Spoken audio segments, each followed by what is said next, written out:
Today we are welcoming John Trott. John is the Executive Director of the Greater Ohio Workforce Board, which includes 43 of Ohio's 88 counties and really stretches across a pretty big part of the state.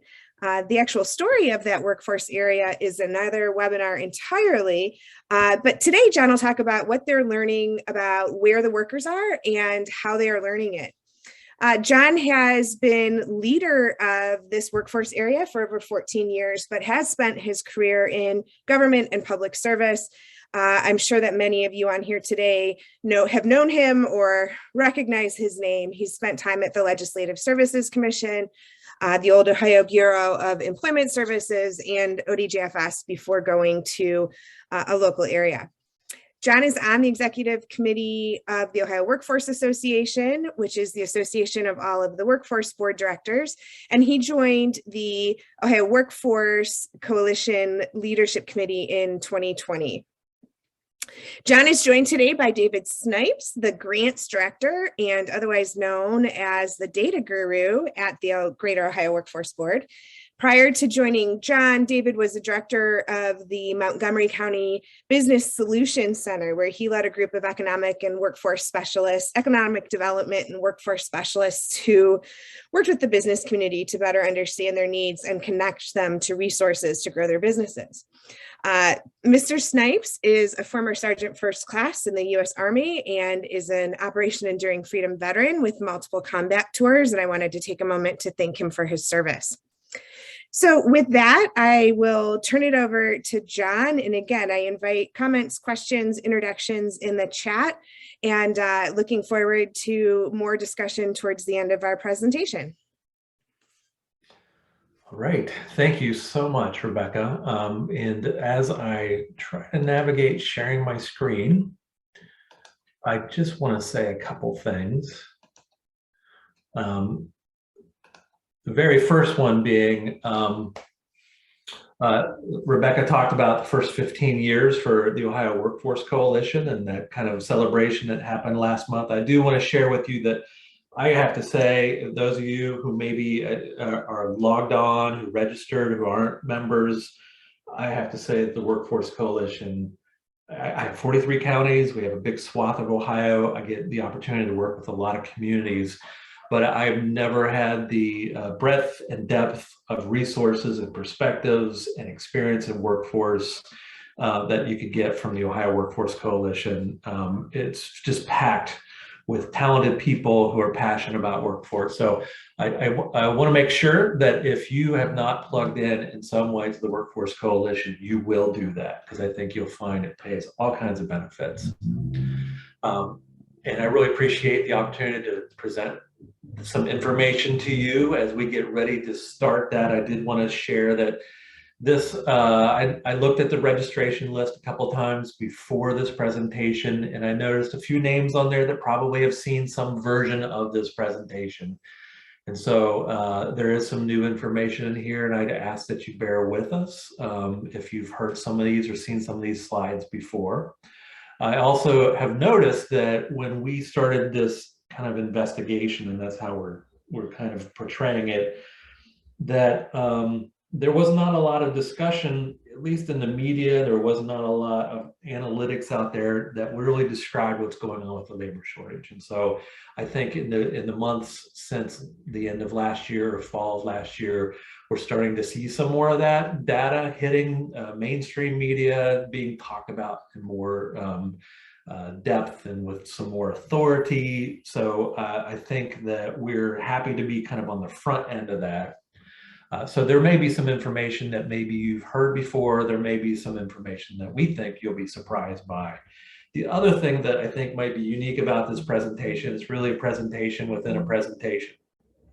So we're going to talk about the labor shortage, but we're also going to talk about how one of the ways that we have discovered and are trying out in terms of finding out more from a demographic group that's very difficult to get a hold of. So hopefully there's a double bang here for your dollar and your time. I'll jump right in. I understand that questions, we're going to do Q&A at the end, so I'll move quickly and rely on Rebecca and her team to make sure that we're making good time. So let's Let's jump right into it. I always like to tell people what they're going to know, what they're going to hear. They're going to hear it. They're going to hear it again. So let me just start at the beginning and start with spoilers. The very first part is we believe at the Greater Ohio Workforce Board, some people used to call us Area 7, we think the best solutions focus on an analysis of the root causes. And so if we're trying to fix things, we should really work to uncover with data and other reliable means what is really going on. And so this is kind of a documentation of our investigation into what we're seeing as a truly unique time in workforce. And that's the labor shortage that everybody is feeling. What's causing this labor shortage? There's lots of speculation. There's lots of data out there. We're going to share what we've found with you. Hint, by the way, there's a spoiler here. It's not unemployment benefits. It's not unemployment benefit policy. At the federal level, state level, it really has very little to do with that. And we have data that backs that up. The labor shortage is not going away anytime soon. I don't want to put a time limit on this. I don't want to give you a date certain, but it's certainly not going to go away this year. It's not going to go away next year. It's not going to go away the year after that. This is probably more in the generational sense of the word, that this labor shortage is going to be here. And we'll talk about that as well. This next bullet, the fourth bullet, is our way of saying we're not unique, everybody. Ohio is not unique in this regard. It's happening at the local level, regional level, statewide. It's happening in states together, the nation, and it's absolutely a global issue. Everybody, these demographics generally are things that everybody in the world are dealing with. The next piece was that presentation within a presentation. How do you gather data from a demographic that you can't find, or you can't nail down, or you can't get to come into your door? So we're going to talk about that. And I think we had a pretty neat solution that we're exploring. And then this last piece, what are the emerging promising best practices? And again, if I'm in the business of putting all the spoilers out there, there are not a ton of them. There's some general notions that are out there and some ideas, and perhaps you've got ideas of what the best practices are. So if that's acceptable, let's move into the presentation. The very first piece here is, some people call it the SANS-demic, not the pandemic, but the SANS-demic, meaning the labor shortage is causing many to do without businesses, without employers. Some folks have called it that, but let's look at the very first piece of information that talks about a demographic drought. And it's probably a little difficult to read this chart, but the run line on the bottom starts in the 1960s. So this is 60 years worth of data. The bright red line you see there is the fertility rate in the world. Underneath that, the next brightest red line is the United States, which follows the trend as nearly every other line here does, with the exception of the sub-Saharan Africa. So you'll see that the fertility rate in the world for decades has been going down. And so this, we think, is one of the major culprits in the labor shortage, is that as the world ages, as I age, as we age, the emerging workforce is not there at the same level as previous generations. Here's some more data. And by the way, all our data in here is sourced. We list the source. If you have questions about that, we're happy to share those with you. So we're trying to make sure that you know that this is pulled from sourced data. But these three sets of bar graphs show in the United States that there is a continuing shift over the 20 years from to an older workforce, or to an older population. This is not listed workforce in this case, this is population. And you can see that the changes in thousands are shifting, with the exception of people 55 years and older.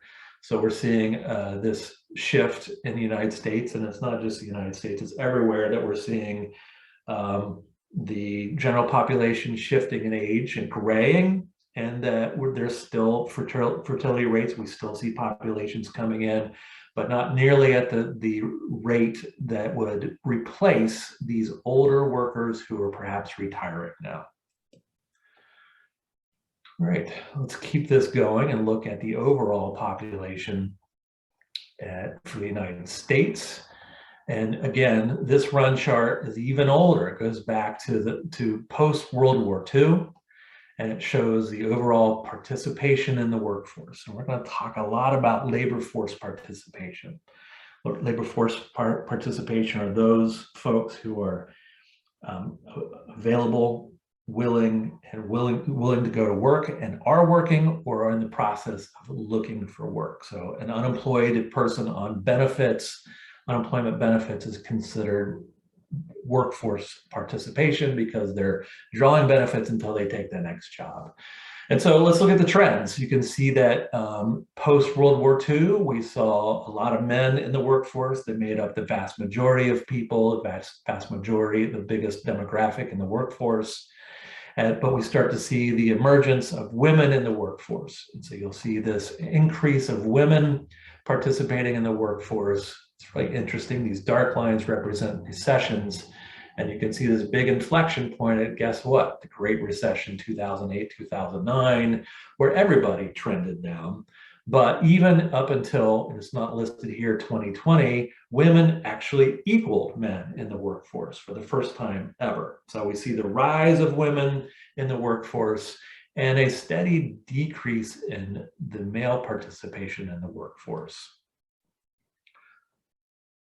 We're going to come back to the participation of men and women in the workforce in later slides. So again, another spoiler for you. But let's look at Ohio's vanishing workforce. Again, we're looking at 45 years, almost 50 years of data. The workforce will see an increase of labor participation. It's the population, percentage of the population that is able to work and is working or wants to work, actively seeking work.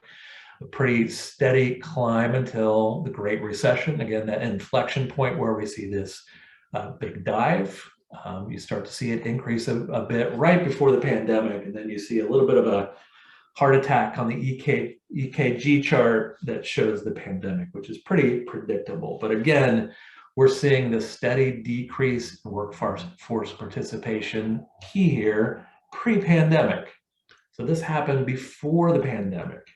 The lowering of the fertility rate in the global demographic group was going down before the pandemic. The pandemic didn't necessarily change that or introduce those changes. All right, let's keep going. This is some information about the pandemic's impact on the labor force participation. So if you take this chart and maybe hook it up to the last one we showed you, you can see this very predictable, understandable downward spike right as the pandemic hit. So we're seeing April when all the shutdowns happening. And then as you can see over that timeline, you can see people returning back to work, participating in the workforce more.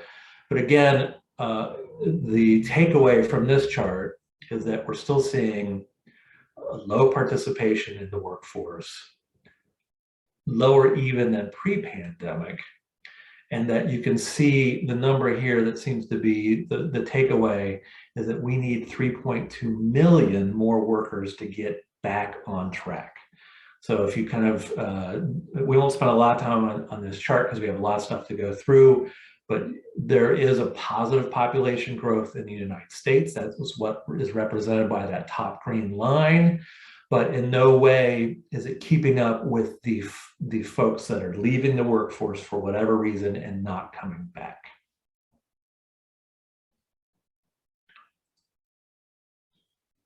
In short, here's the takeaway. Boomers aren't being replaced as that aging workforce, that aging generation that, frankly, when I first started my career out, people talked about one day baby boomers. They were going to retire and oh my gosh, it's going to be horrible.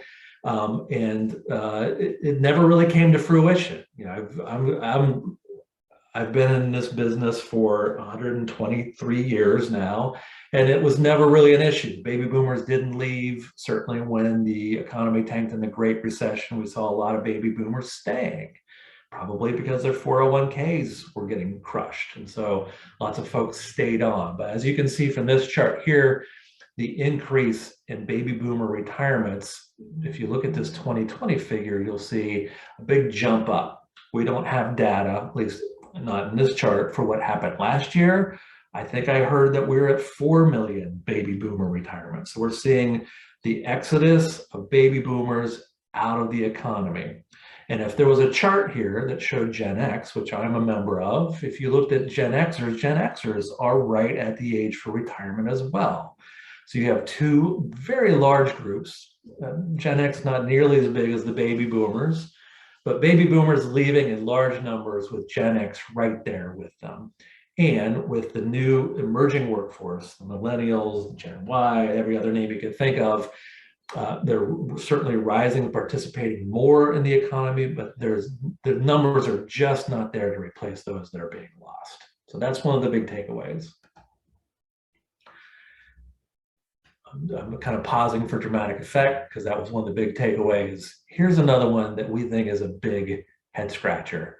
Again, 1970 to 2020, 50 years of data, prime age males, ages 25 to 54. So these aren't teenagers, these aren't people in high school, these are prime age men, have for decades been participating in the workforce in lower and lower numbers. And so that first chart I showed you with the rise of women in the workforce, and you can see this steady decline of men in the workforce for whatever reason, we're not entirely sure. I think it's probably something we should explore. Men are not participating in the workforce. We do know that the opioid crisis absolutely took a big chunk of men out of the workforce. I think the suggestion was around 1 million men, about 900,000 men were opioid addicted and weren't working. And so we know that's a component of it. We also know that there's certainly some discussion about the mass incarceration policies and those pieces being part of it. Certainly we know that there are men who are not participating who are taking care of the family. And so there's some role changes as well.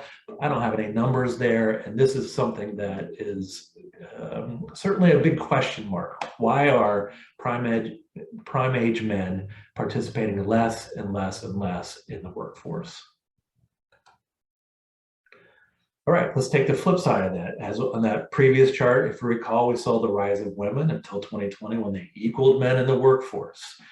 Everything I've shared with you up until this point, all were trends that were trending well before the pandemic. And I always have to remind myself, and I'll remind you, we had a labor shortage before the pandemic. If you remember, in 2019, businesses were saying to all of us, where are the workers? We need people. The pandemic, in many cases, escalated and accelerated a number of trends that were in place before the pandemic. This one is different in that. And I'll share with you that women in the labor force accounted for just over 50% 2020. So that was historic. But women, I would offer to you, have been disproportionately affected by the pandemic. So we have some numbers here that say that. You'll see from February 2020 to February 2021. You see 2.4 million women were separated from the labor force compared to 1.8 million. So you see more women being affected. And then you'll see something from a year ago that showed 275,000 women left the workforce as compared to 71,000 men. Many of you may be writing in chat right now or kind of saying, of course, Trot, that's not a big surprise. We saw, certainly we have firsthand experience, perhaps in our own families, of what happens when there's a shutdown and hybrid school situations go in place or childcare provision is not there. Somebody has to stay to take care of the children. And perhaps that is a major component of this. But we do think that this is a trend that is pandemic driven, that the factors that are there affecting this large, productive, biggest component of our workforce is being affected by things that came out of the pandemic. Child care being a big component of that, hybrid education, child care, et cetera. All right, I mentioned in the first part of this that unemployment benefits is not the culprit here. I know for a long time it was comforting for many to believe that if we could just take care of the unemployment benefits, people would go back to work and we would be fine. That is not the case. Perhaps it's not surprising to you, but we do put this in here as a thought exercise. And let me walk you through that. Let's say, for instance, here's some numbers from October. In October, we had 43,000 people who were on continued claims in Ohio, which means they applied for benefits, they were approved for benefits, and they were getting benefits. So 43,000 people. I think in the week that we took this data, we had about 9,000 initial claims. So if we put them all together, it's anywhere from 43,000 to a little over 50,000 of people who are applying for benefits or on unemployment benefits. So for this thought exercise, let's say that we magically wave our wand in workforce and we put them all to work today.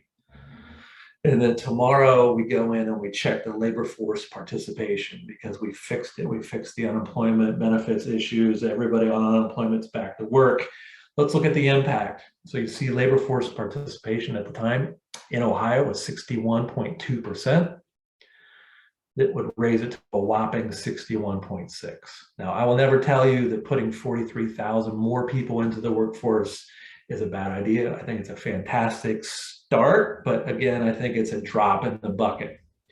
So the demographic trends, the things that were happening before the pandemic, the generational issues, the fertility rate, participation of men, the unfair impact, or at least the disproportionate impact on women from the pandemic, those are bigger factors than a 0.4% workforce participation rate. I will say that if you're looking for more updated numbers in Ohio, last week there were about 19,000 initial claims. So it's a high number. I think that certainly the winter season has something to do with that, but still, that is still a high number, even for winter claim season. And there were 60,000 people on continued claims, or nearly 60,000. So those numbers are high. You can always expect unemployment numbers to go up starting in November and through December and start to go down around this time of the year. But again, even with those numbers, there's still a tiny drop in the bucket. All right, so we've been talking about participation in the labor force.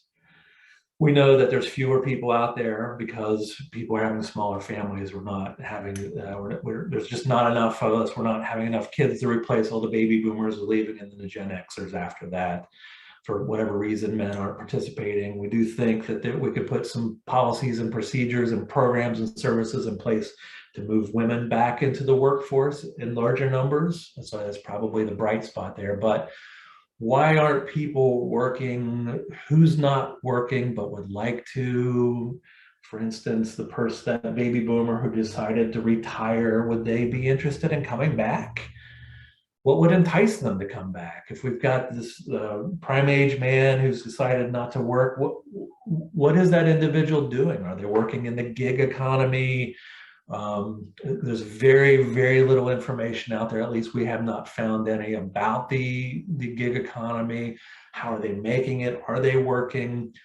So that's the piece, is if we're looking for the folks who aren't there, to move them into the workforce, to move us to instead of a 61.2 up to a 67 or 68 or 70% participation rate.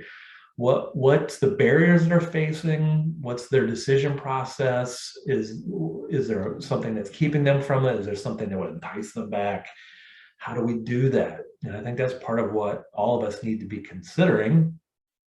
But how do you do that when you can't find these folks? So that was part of what we were trying to wrap our heads around in the Greater Ohio Workforce Board is, why aren't people participating? If those folks have taken themselves out of the labor force, is there a way to get them back?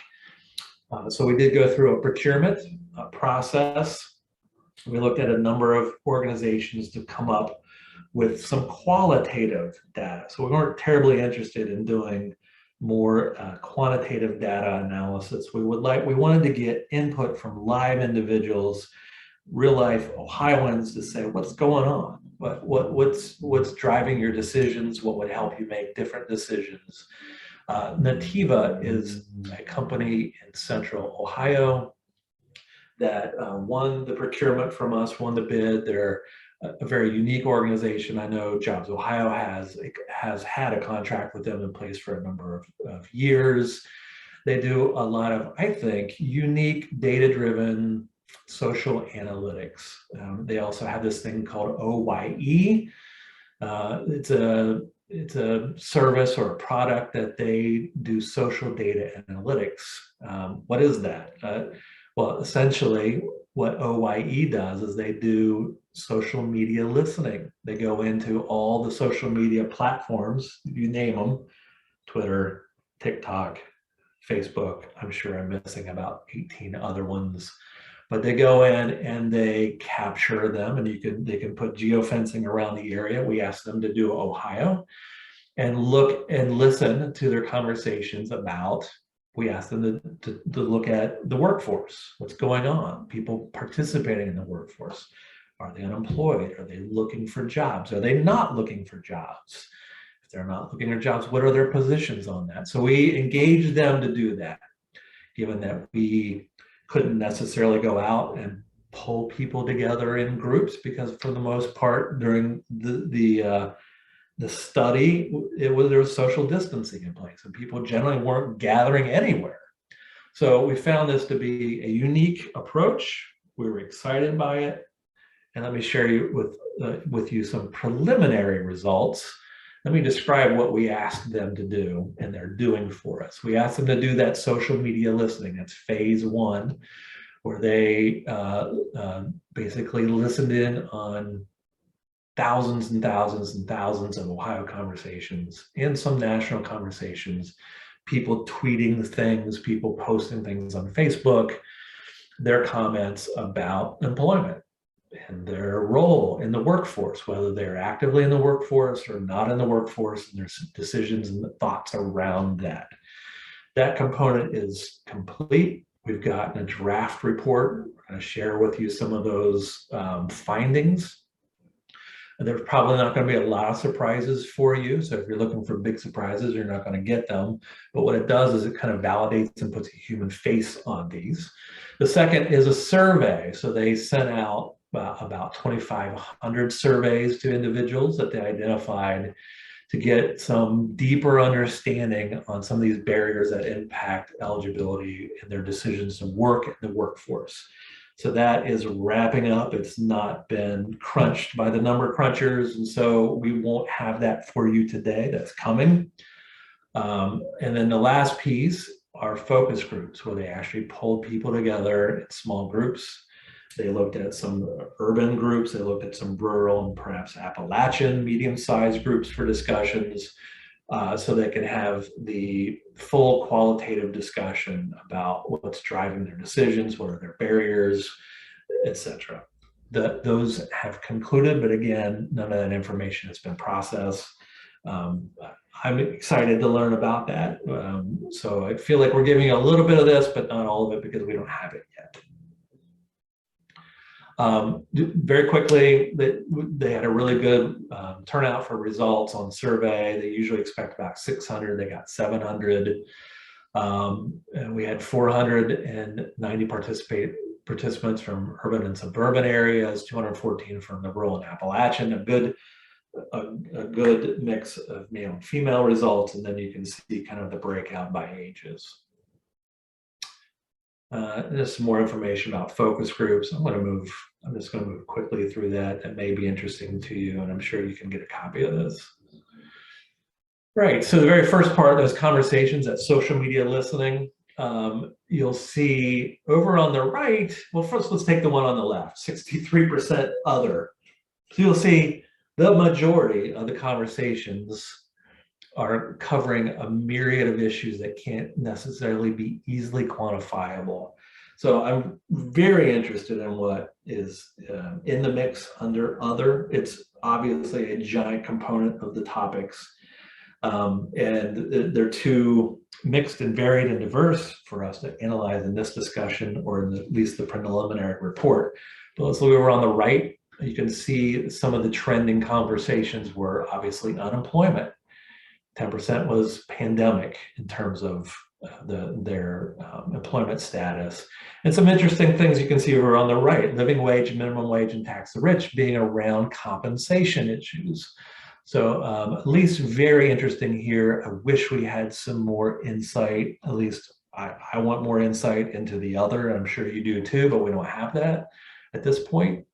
But you can see that clearly unemployment was a big deal, and living wage, compensation, those things rose to the surface. Here's some of the hashtags that were the top 10 hashtags for that social media listening.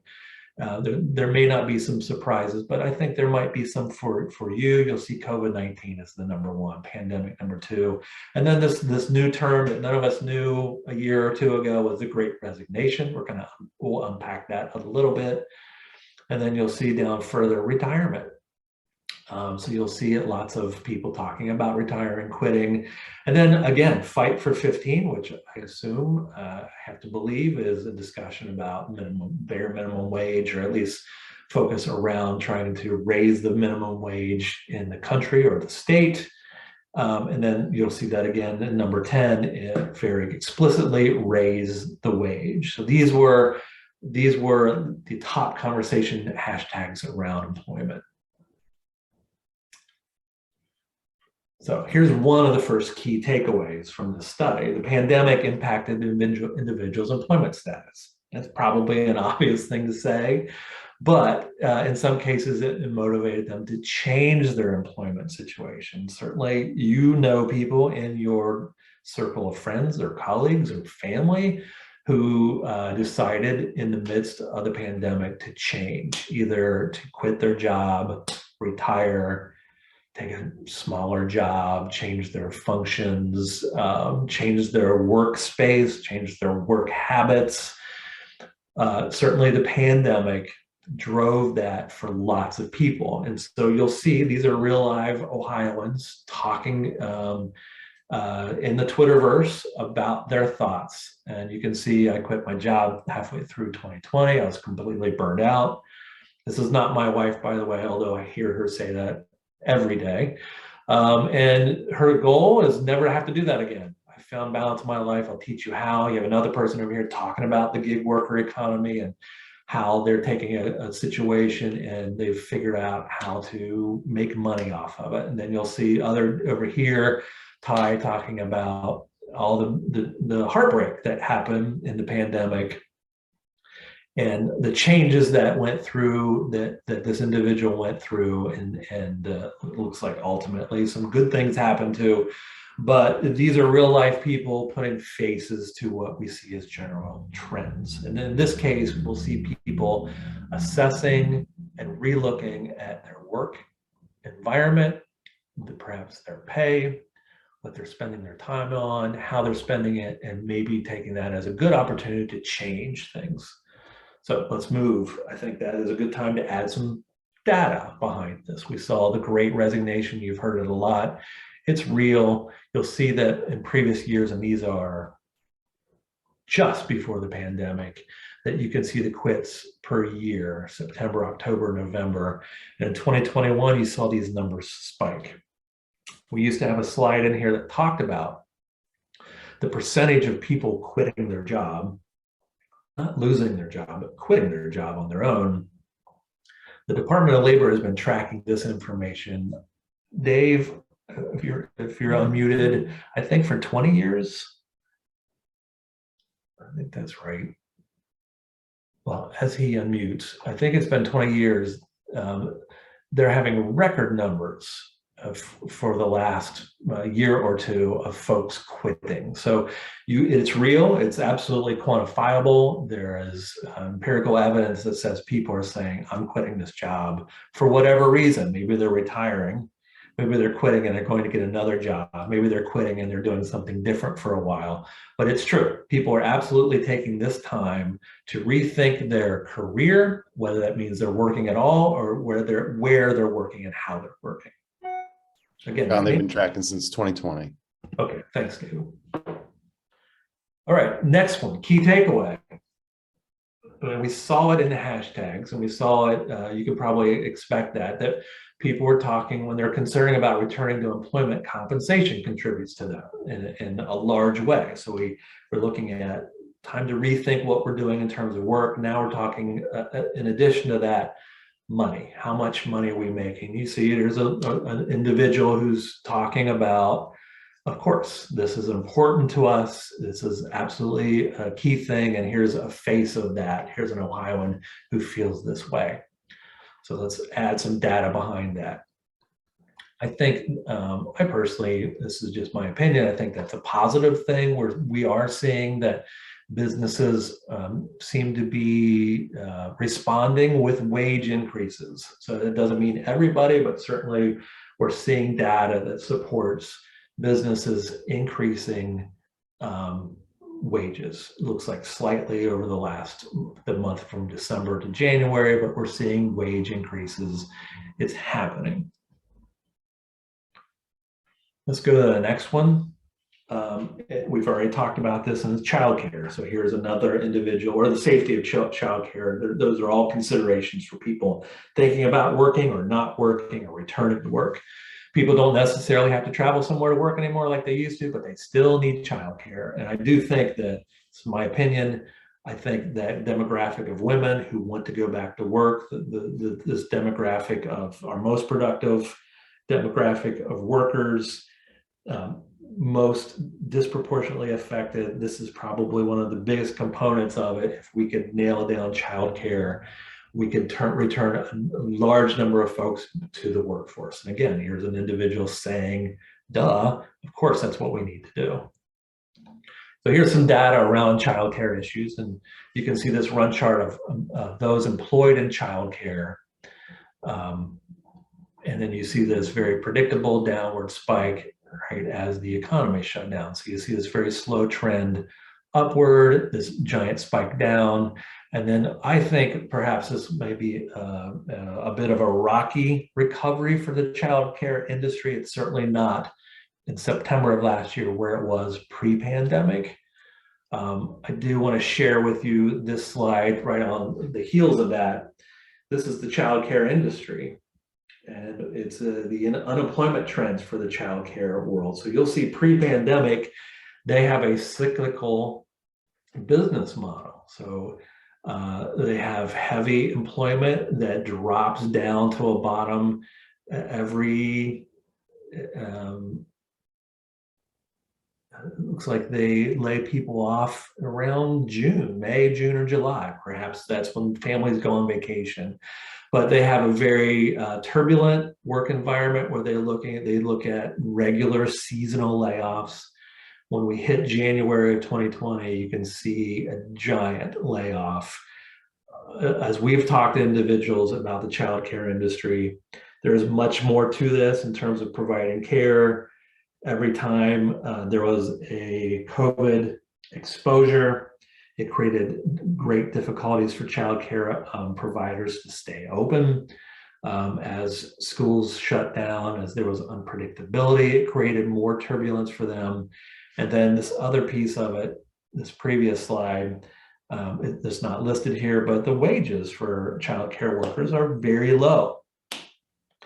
And as the job market becomes more competitive, and as we see businesses paying more and more for workers, if the childcare industry doesn't respond with higher wages, they're going to have an even more difficult time finding childcare workers. And I think that those things together make this incredibly complicated and difficult. And again, maybe all of you already know that, but I think it's helpful to have data around that. Here, we did put some stuff in place that says, gosh, even if you have somebody who's a new worker, someone who is starting out at this very low wage, the national minimum wage is $7.25, that their gross wages don't cover daycare. And so as we talk about putting more people back into the workforce, as we talk about maybe reaching out to those folks who are not employed or want to be employed, and maybe as we're looking at barrier removal, this is a giant barrier, and an important one that we figure out. All right, next key takeaway. I'm looking at the clock. I'm going to wrap it up quickly. I'm going to move quickly because I'm pretty sure we want to have Q&A. Very quickly, workplace culture and leadership. You see people talking about the need, the desire and need for remote work and flexible schedules. We already talked about compensation, but remote work and flexible schedules. So you'll see this individual, this Ohioan's real life person saying, me wanting better hours at work and constantly requesting, so I think this is a funny tweet. I'm glad we put it in the presentation. But you'll see people saying, we want flexibility. I'll work, but I don't necessarily want to work those days. I don't necessarily want to work those hours.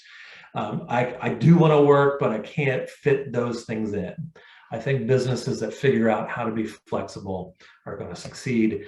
Very quickly and very interestingly, we see the perspective of employers versus employees. You'll see that employers say we want 38% of them say we want full-time on site, and then 45 say hybrid, and 16 for remote, versus what employees want. They want more full-time remote. So you'll see what employers are offering versus what people saying they want as being a mismatch. I suspect that's also happening with things like wages and compensation, but that's part of the problem. And if businesses can respond flexibly, they'll probably have an easier time in this very difficult market.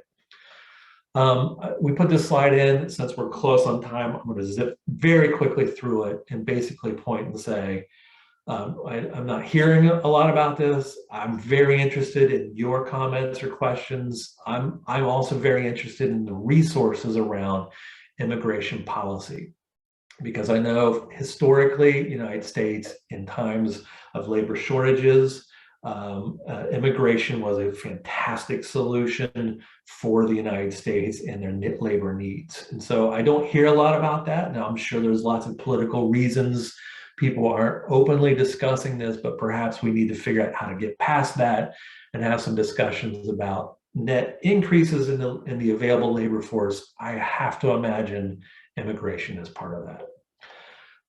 Very, very quickly, you can certainly look at this. When you get a copy of this presentation, you'll see kind of this is some recommendations from the Mercer organization about how businesses can address the labor shortage. You'll see things about financial fixes and benefits. You'll see rethinking their talent strategies, things like earning and learning, perhaps spending more on the current workforce, hiring people and training, things that we haven't seen in, I think, a generation. So there's a lot to unpack here. I encourage you to do that. I'm not going to talk at all about wage strategies, because I'm just not qualified to talk about that. And then finally, what should we do? We absolutely think things like retention focus is important. In my world, this is written for kind of the workforce job centers that we run. On the job training contracts and incumbent worker training, it's a great time for those strategies. In my world, it may not mean much to you if you're in a different industry. This recruiting from overlooked labor supplies, I think, is the key. Looking at the emerging workforce, people who are returning from incarceration absolutely are a fantastic source for workers, people with disabilities, recruiting retired workers, enticing them back to work. And certainly this is a perfect time for every organization community to have DEI efforts. We talked about childcare. I didn't even talk about transportation or what the skill gaps are out there, but kind of the emerging stuff. So I apologize for zipping through the last couple of slides, but I want to leave time for Q&A. At this time, I will turn it back to Rebecca. Thank you, John. I want to draw everyone's attention, excuse me, to the chat. There's been a couple of resources posted in the chat as well. And we have gotten a couple questions. We will be sharing the slides, and there will be a recording on the webinar. So you can either direct your colleagues to it if they weren't able to participate, or check out the presentation again. So one of the first questions we got, John, and I think we talked about this briefly a couple weeks ago, is when you're doing this sort of social media listening, how do you navigate around using people's information, maybe without them knowing that you're using their information? And how do you account for bots or spammers or I don't know, fake, I don't know the right terminology, but potentially fake people in the mix? So I'm going to rely on Dave here a lot because he's been the front person with Nativa on their product. I will tell you, frankly speaking, in terms of posting people's comments and their Twitter handle, we are continuing that discussion currently. So we had that draft report and we were scratching our heads going, is this appropriate? So this presentation, you guys are getting kind of that unfiltered view. It may change in the future. And we actually censored a couple. There was some very frank discussion in some of them that I think is very real and visceral, but again, we're not sure how to navigate this. We've never been in this spot. And Dave, can you kind of talk about how Nativa handles that piece of it, along with how do you make sure we're looking at bots? Yeah, well, to be honest, I'm not sure on the bot question. It's a good question. I think they're probably looking at, yeah, I don't even know how they verify that, but I know under privacy policies, specifically Twitter, that it's, they say that it's public. Twitter is public and tweets are immediately viewable and searchable by anyone around the world. So that's when you click that, you agree to the terms of service. If you didn't read all the way down there, that is included in the terms of service that it's public. But I think John's right. We'll probably recognize and have a discussion on, probably not advertising those once this report's published. Yes, I was intrigued, just wondering, it's legal for sure. I know anyone can get the information. It's more of a, what should we do? And I think that's the question, John, that you're raising. Yeah. What is the right way to go about it? Great, thank you. So there's some more targeted questions about the best ways to recruit, for example, older workers. John, you talked about older workers leaving the workforce. Are you at a point where you've got strategies for how to recruit them back? Speaking frankly, no. The thing that as more people, or as more information's out there, as we get more sophisticated with this information, the very next piece is exactly what you're talking about. What are the tactics and strategies for addressing those kind of that hidden workforce? And I'll be honest with you, we're looking for those strategies. So other than identifying the need for flexibility, the identification that retired workers may have different work needs than they did in their quote unquote career, we don't necessarily have that. And I'm just trying to shoot you straight. And that's why I'm excited to see if other folks have best practices.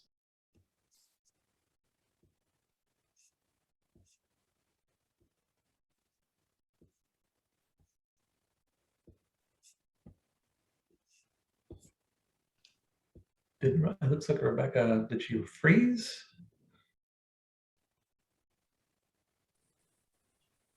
Well, Rebecca is on that topic across the state. And so check back again. If you're not on our listserv, we will be doing a session on skills-based hiring and how to remove those education and degree proxies from job descriptions and whatnot. Let's see, where are the other questions? Oh, well, so I have a question, John, and you mentioned the importance of diversity, equity, and inclusion at the end, but I noticed that the demographic information that you shared did not identify race. Are you able to dig into what folks are saying by race? So I remember sharing the draft report with you, and that was one of the questions that Dave and I were like, aha, that's a great question. The answer is no. It's not a piece of information that most of these social media platforms, it's certainly not Twitter, they're not tracking. And so in Gotcha. terms of a strategy, this one falls short in that regard. That's great. So it's not just that we didn't ask it, it's more that the platform, I know you have to enter your birth date and whatnot. Yeah, interesting. Okay, so they literally aren't touching it. Okay, what other questions are out there? Oh, there's a question from Sean. Do you have data broken out by sector? And Sean, if you want to jump in, I'm not sure I'm getting the whole question. We can unmute you, but it says, do you have data broken down by sector, interested in sectors where remote work is not an option, like hospitality? Is there any way to see what's drawing people back to hospitality, or what could? Or maybe that's in the focus groups in the survey. Dave, I don't know, do you want to take a crack at that? I don't believe that we've done the only kind of demographic groups that I'm aware of that we've been able to break these down into were kind of by location, whether they're part of an urban area or a rural or Appalachian area, and by age, but and sex or gender. Dave, do you have any information on that breakout? I mean, certainly we can break out other information, but not from this database. Yeah, I think that you're right, John. What we're doing through the social media listening and the surveys, and it's not going to break it out by sector. However, we can slice the data from BLS and different sources by sector, but I think you'd have to draw some conclusions on what's drawing people back. I would think we've seen wages increase in hospitality, so that's probably a big driver in bringing people back. Flexibility, I'm not sure if employers are, offering more flexible. I think you see companies, large companies and even small companies offering, different flexibility and work schedules when you come into work. But yeah, we can break it down by sector using public data like BLS. And then hospitality, I know I've looked at hospitality as a sector, and wages have risen pretty dramatically. It's actually the sector that's where we've seen the biggest wage increases, which Yep. I think goes to this broader question about what else are the reasons that folks aren't coming back. So along that data question, before you're unmuted, Dave, so a lot of the BLS data, I think, is national that you showed. Does Ohio track pretty closely from a trending perspective to the national data? It does. Nationally, it follows pretty closely nationally. You'll have certain markets in Ohio that, are just booming in certain sectors and struggling. So yeah, by county, it would look very different, I think, in some counties. But for Ohio, I think would follow typically the national trends. Okay, thank you. And then is there, again, before you jump off, could you share just some examples of what is in that other category? I remember thinking the 60% is so large. Can you just give folks a sense of what popped up there? I don't have it back in the results yet. Gotcha. Okay. We're still crunching a lot of the data right now. Gotcha. Yeah, I'm sorry, Rebecca. No, that's okay. It sounds like there may be interest in a follow-up anyway, so we'll have to circle back with you all later this year once you've sort of wrapped it up. But I think this is an exciting, different way of looking at the data. And I certainly appreciate both John and David, both of your willingness to jump on here and share. That's all the questions that I've got. Are there other questions from those of you? Oh, here's one about, do you think the responses were skewed at all because things were shared in a public setting? So I'm glad someone asked that, and I giggled because I asked the same question. And I said, are we going to get people not sharing because it maybe could affect their benefits? And the folks from Nativa laughed openly at me going, oh, no. People share everything on social media. And so there is a part of me that this was a fun exercise. It was very unique. And it also made me think a lot about what I post on social media, what other people post on social media, because they said there's no filter. Interesting. Yeah. Great. Well, I hope all of you will go onto your social media accounts and follow the Ohio Workforce Coalition on Twitter. And I'll give a shout out to the Greater Ohio, what is it? Greater GOWB Inc., which is the Twitter handle for the Greater Ohio Workforce Board. And please come back next month to join us. We'll be having another one of our leadership committee members hosts. Carrie Cart is bringing in LISC to talk about some new work that they've been doing, and we'll get that information out to you shortly. If you are interested in becoming more involved with the coalition, please do reach out to me. Feel free to hit me up on Twitter or email, whatever's the easiest way for you. And again, Carter, if you want to throw the donation button in one more time, we'd appreciate any support we can get from those of you on the call. So John and David, thank you very much. And that wraps up our session for today.